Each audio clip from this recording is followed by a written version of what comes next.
Welcome back to my YouTube channel Hero Honda Instructor. Bolok aji apnalok dekhao ei je rack bila dekhise ei rack bila khadorte ঘৰত কিচেনত ব্যৱহাৰ কৰা হয় বাসন বৰ্তন ধোব বা ইত্যাদি অন্যান্য কিবা বস্তু সামগ্ৰী ধোবৰ কাৰণে এইবিলাক কেনেকৈ বনোৱা হয়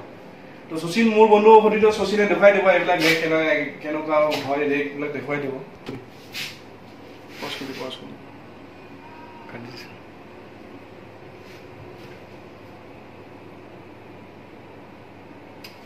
A few moments later.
চাই যদি আপোনালোকে ৰেক কিনিবলৈ বিচাৰিছে বা ব্যৱসায় কৰিবলৈ বিচাৰিছে কিন্তু আপোনালোকে কিনিবলৈ হলে এখন দুখন কিনিব নোৱাৰিব যেহেতু কোম্পানীৰ পৰা হয় তো গতিকে আপোনালোকে যদি ক্ৰয় কৰিব বিচাৰিছে তেতিয়া হলে কোম্পানী এড্ৰেছটো হ'ল Brahmaputra industrial park Gauripur north Guwahati Kamrup আৰু কোম্পানীটোৰ নাম হ'ল 3 ষ্টাৰ প্লাষ্টাৰ প্ৰডাক্ট ধন্যবাদ ভিডিঅ'টো শেষলৈকে চোৱাৰ বাবে বহুত বহুত ধন্যবাদ আপোনালোকে যদি আমাক দিহা পৰামৰ্শ কিছু দিব বিচাৰিছে তেতিয়াহ'লে কমেণ্টত জনাওক আৰু শেষত মোৰ চেনেলটো সাবস্ক্ৰাইব কৰিবলৈ নাপাহৰিব আৰু ভিডিঅ'টো লাইক এণ্ড কমেণ্ট কৰিবলৈ নাপাহৰিব ধন্যবাদ